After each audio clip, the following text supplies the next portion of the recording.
So today I want to do something a little different. Most of the time in this class, I try to explain what is happening. I try to give you the framework. I try to give you the tools to understand where this war is actually going. But today I want to focus on something specific, something that almost everyone in the media is getting completely wrong. And that is this. The ceasefire that everyone is celebrating right now is not an ending. It is a transition. And the 14 days that just began, these 2 weeks that J.D. Vance is flying to Islamabad right now to negotiate through, these are not days of peace. These are the most dangerous 14 days of this entire war. Because the structure of what was agreed to on April 7th, the moment Trump posted on Truth Social just 90 minutes before his own 8 p.m. Eastern deadline, the structure of that agreement contains 3 fault lines that can collapse everything. And I want to walk you through exactly what those fault lines are, exactly why the ceasefire is already cracking at its foundation, and exactly what happens when it breaks. Because here is the thing, the same structural logic that predicted this war was coming, the same logic that told us Iran would not fold quickly, the same logic that told us the Strait of Hormuz was the real weapon in this conflict, that same logic is now telling us that what is happening in Islamabad this weekend is not a peace process.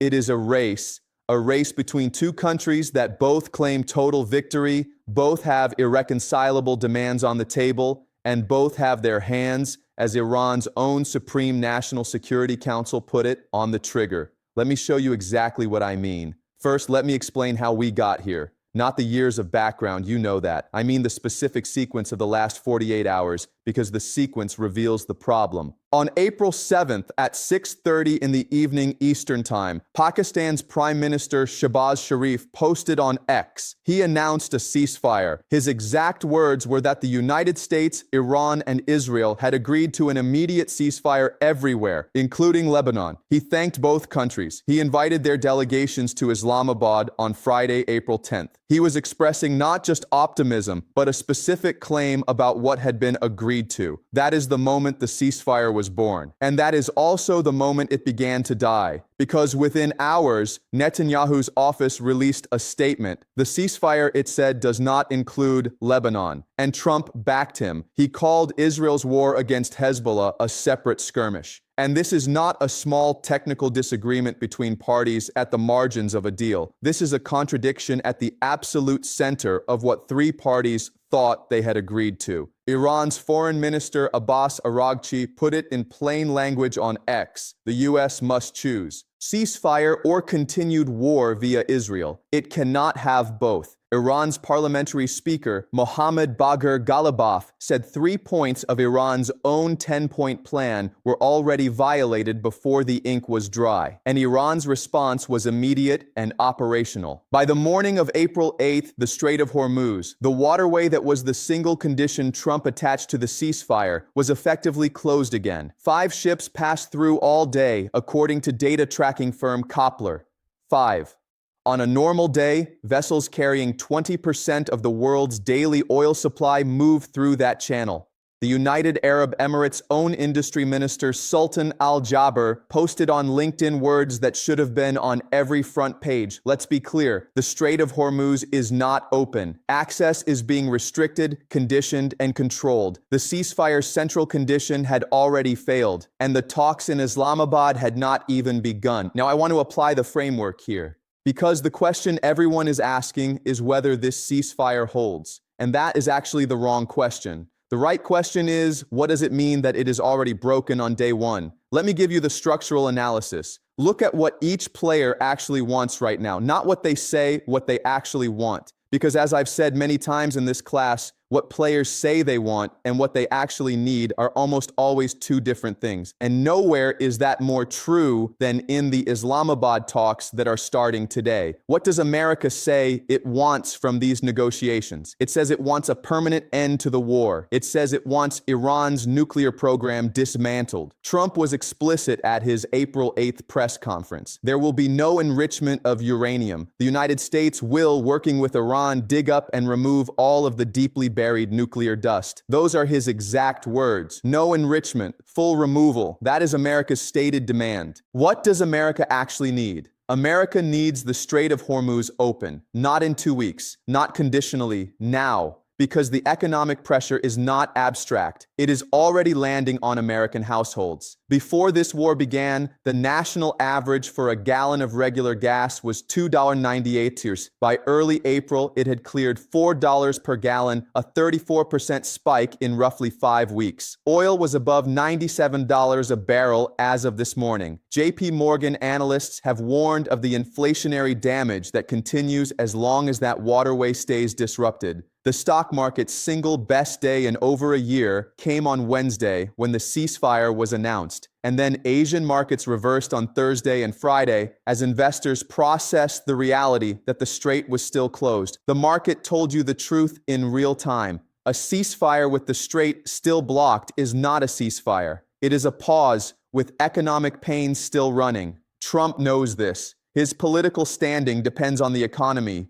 And the economy depends on 20% of the world's oil supply flowing freely again. That is what America actually needs from Islamabad this weekend. Now, what does Iran say it wants from these talks? Iran published its 10-point plan publicly through its embassy in India. The points are remarkable for how non-negotiable they are. Iran wants non-aggression guarantees. It wants continued Iranian control over the Strait of Hormuz permanently, not as a ceasefire concession, as a permanent right. It wants the acceptance of uranium enrichment. It wants all American primary and secondary sanctions lifted. It wants all UN Security Council and IAEA resolutions against it terminated. It wants compensation paid to Iran for the war. It wants all American combat forces withdrawn from their bases in the region. And it wants the war on all fronts stopped, explicitly including Lebanon and Hezbollah. Trump called this a workable basis on which to negotiate. He said that. And then he excluded Lebanon from the ceasefire and threatened Iran if it doesn't comply with terms that contradict Iran's own plan. What does Iran actually need? Survival, and specifically, survival of this new leadership. Remember who is supreme leader right now. Mojtaba Khamenei, 56 years old, the son of the man America and Israel killed on day 1 of this war, February 28th. He took power after 40 days of national mourning. His entire legitimacy is built on the narrative that Iran forced America to the table,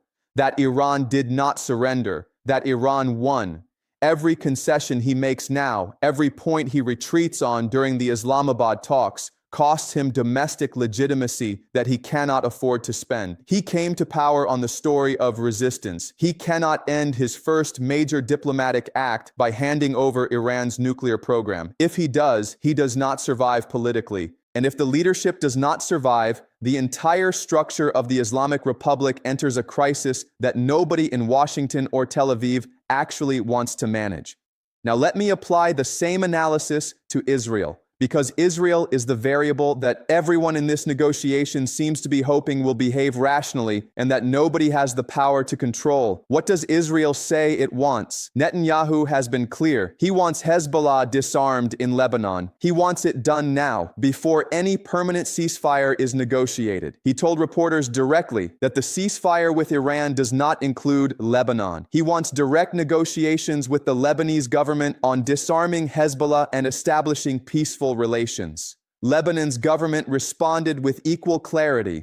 There will be no negotiations under fire. A Lebanese official told CNN that Beirut has not even received a formal invitation to the table. And here is the part that collapses the logic. Israel launched what its own military described as its largest coordinated strike on Lebanon since the war began, on the very day the ceasefire was announced. Lebanon's health ministry reported 182 people killed and 890 wounded in those strikes alone. The Lebanese government called it a war crime. The UN Secretary General Antonio Guterres said the ongoing military activity in Lebanon poses a grave risk to the ceasefire. Those are not routine diplomatic statements. That is the structure of the international system telling you directly that what Israel is doing right now has the power to destroy the entire diplomatic architecture that Vance is about to walk into. Now let me give you the structural facts of why the Islamabad talks this weekend face a specific kind of danger that most analysts are not describing accurately. Structural fact number 1, the ceasefire has no enforcement mechanism. Look at what actually exists on paper. A 2-week pause, an agreement that Iran would reopen the Strait of Hormuz, and Iran's 10-point plan that Trump called a workable basis for negotiation. That is it. There is no monitoring body. There is no third party with the authority to rule that a violation has occurred and impose a consequence. When Iran closed the strait again after the Lebanon strikes, the White House press secretary Caroline Leavitt said the reports were false. The UAE's own industry minister said the opposite. Those two statements cannot both be true, and there is no mechanism to resolve the contradiction. When an agreement has no arbiter, the party with the most leverage wins every disputed interpretation. Right now, that leverage question is being contested in real time. Structural fact number 2, the Lebanon variable is structurally impossible to resolve in 2 weeks. Here is why. Iran's 10-point plan explicitly includes stopping the war against what it calls the heroic Lebanese Islamic resistance. That means Hezbollah. Israel's official position is that it will never agree to stop military operations against Hezbollah in Lebanon as part of an Iran deal. And Trump publicly backed Israel on this. He told reporters Lebanon is not part of this ceasefire, but the Pakistani mediators who built this deal say it was. The Iranian foreign minister says it was. Multiple diplomatic sources told CBS News that Trump himself had been told the ceasefire would apply to the region, including Lebanon, and he agreed. The U.S. position only shifted after a phone call between Netanyahu and Trump on the night the ceasefire was announced. So the foundational question of what this ceasefire actually covers is itself unresolved. And J.D. Vance is flying into Islamabad right now to negotiate a permanent agreement on top of that unresolved foundation. Vance called the confusion a legitimate misunderstanding. He said Iran would be dumb to let talks collapse over it. But Iran's position is not confusion. Iran's parliamentary speaker said 3 clauses of its own plan were violated on day 1. And Iran's IRGC warned of what it called a regretful response if attacks on Lebanon do not stop. You cannot negotiate a final agreement when the entry conditions of the temporary agreement are themselves disputed. Structural fact number 3, the nuclear question has no middle ground. Trump said no enrichment. He said, dig up and remove all deeply buried nuclear dust. Iran's nuclear technology chief Mohammad Islami said any attempt to limit Iran's enrichment of uranium will fail. Those two positions are not the beginning of a negotiation. They are the end of one. And the Islamabad talks are scheduled to cover a potential 45-day phase 2 where all of this is worked out. The 15-point American proposal from late March called for nuclear constraints on Iran. Iran's 10-point counter-proposal calls for accepting enrichment as a right. The gap between these two positions is not a matter of diplomacy and patience. It is a structural incompatibility. Both sides have defined this as a red line. When both sides have red lines that cancel each other out, you do not get a deal. You get a collapse, and then you get an escalation to see who blinks. Now let me give you the scenario analysis, because I want to be precise here. This is not about guessing. This is about following the structural logic to where it leads. I believe what happens in Islamabad this weekend determines one of 2 trajectories, and which trajectory emerges depends on a single question. Does Trump apply real pressure on Netanyahu to include Lebanon in the ceasefire? Not words, not suggestions, real pressure, the kind that has consequences if ignored. Let me walk you through both paths. If Trump applies that pressure and Israel pauses its operations in Lebanon, here is what the next 2 weeks look like. Iran reopens the Strait of Hormuz in a meaningful way. Ships begin moving, oil prices drop, the global markets stabilize. Iran's domestic narrative of victory holds because the regime can point to sanctions relief discussions and enrichment acceptance as proof it did not surrender. The talks in Islamabad extend into the 45-day phase. The nuclear question gets deferred to technical working groups. Both sides continue claiming victory, and a durable but deeply ambiguous arrangement emerges where Iran keeps enrichment, America keeps sanctions relief as leverage, and the region settles into a tense but non-shooting equilibrium.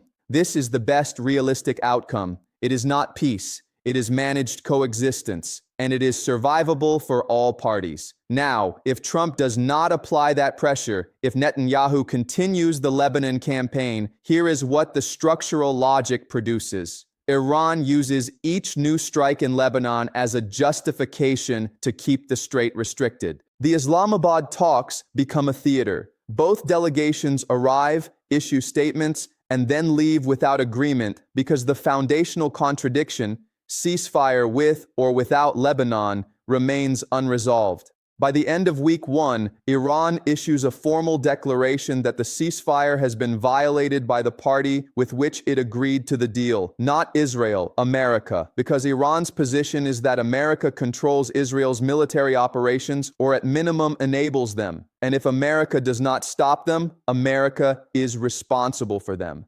That is not just rhetoric. That is the legal and diplomatic logic Iran has been building since February 28th. If that happens, the pressure on Iran's new leadership to respond militarily becomes enormous. Because Mojtaba Khamenei was put in power by a revolutionary guard that has spent 40 days telling the Iranian people this was a war Iran did not lose. If the strait stays closed and the talks collapse, Iran's domestic pressure runs in one direction only, toward re-escalation, and then the question becomes whether Trump follows through on his warning. He said on April 9th that all U.S. ships, aircraft, and military personnel will remain in place around Iran until a real agreement is reached and fully complied with. And he added, in words that should be read as a structural signal, not a boast, our great military is loading up and resting, looking forward, actually, to its next conquest. That language is not the language of a president who believes this is resolved.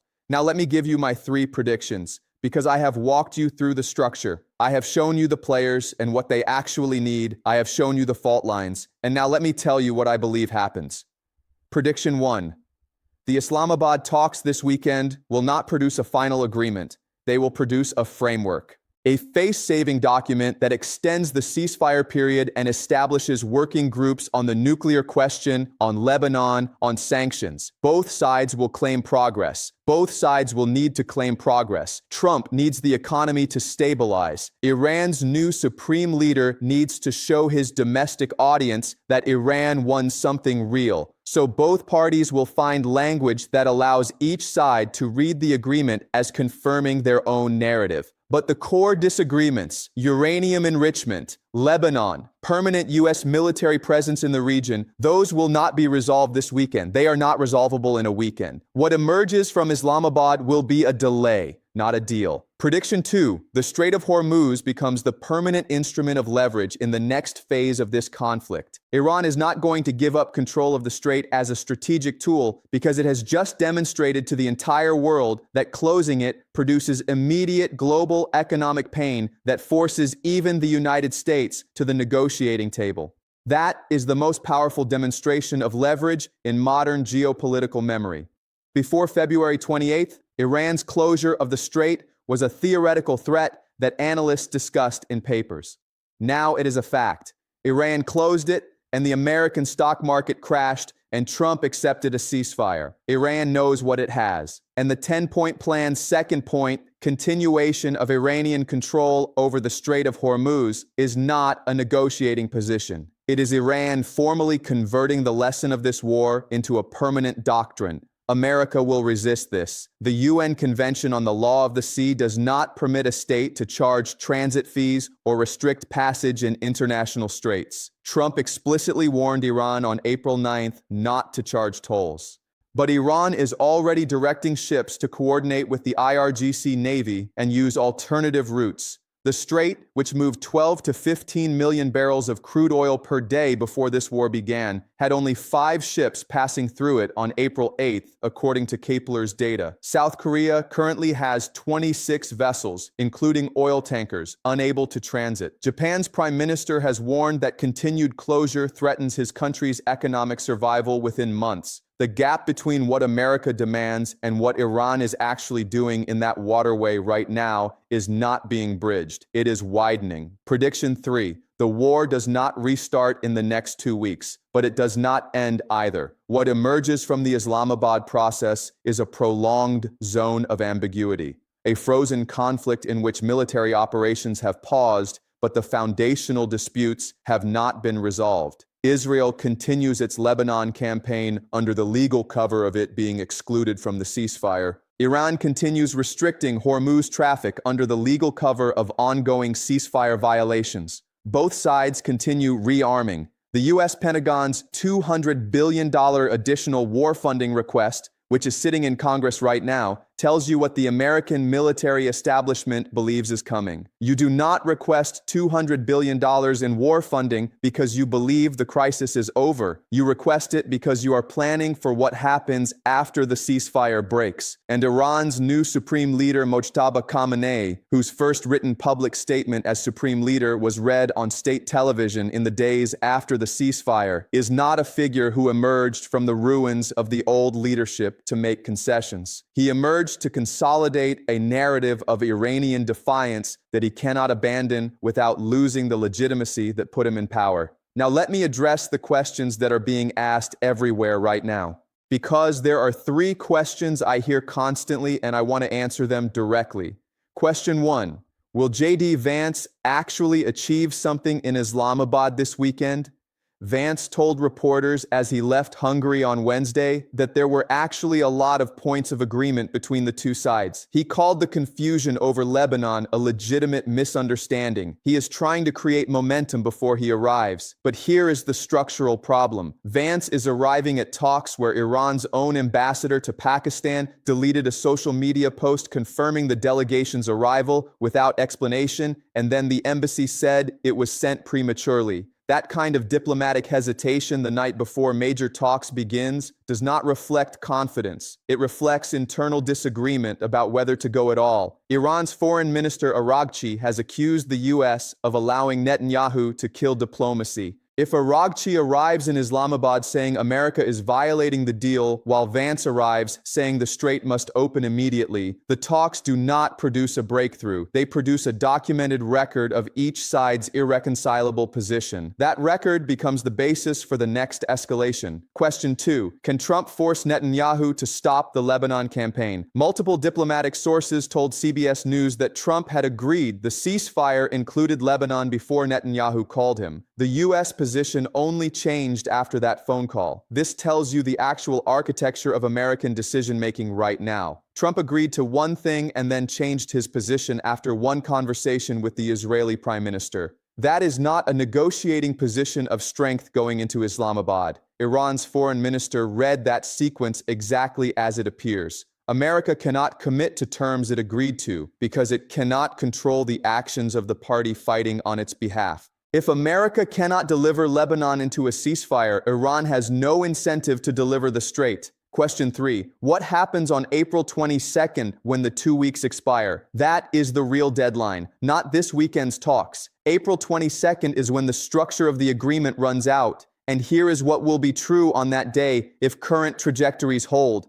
The Strait of Hormuz will not be fully open. The nuclear question will not be resolved. Lebanon will still be under Israeli military operations. Iran's new supreme leader will be facing domestic pressure that has only accumulated over 6 weeks of war. Trump will be facing American voters whose gas prices have risen nearly 40%. And both sides will arrive at that expiration with the same structural incompatibilities that existed when the ceasefire began. The question of what happens next is not a political question. It is a structural one, and the structure points toward one of 2 outcomes. Either the ceasefire extends on ambiguous terms, kicking the fundamental conflicts down the road, or the ceasefire collapses and the question becomes how quickly military operations resume and at what scale. Now let me connect this to the larger pattern, because this is where I think the most important insight lives, and it is the insight that most of the mainstream analysis is missing entirely. The Athens that sent its fleet to Sicily in 415 BC was not defeated by Sparta on the battlefield. It was defeated by overextension, by a campaign that its resources, its political will, and its strategic coherence could not sustain. The expedition cost Athens more than it cost the enemy, and by the time Athens withdrew, the damage was irreversible. America is not Athens. This is not 415 BC, but the structural pattern is recognizable. A ceasefire that both sides claim as a victory is not a victory. It is a postponement.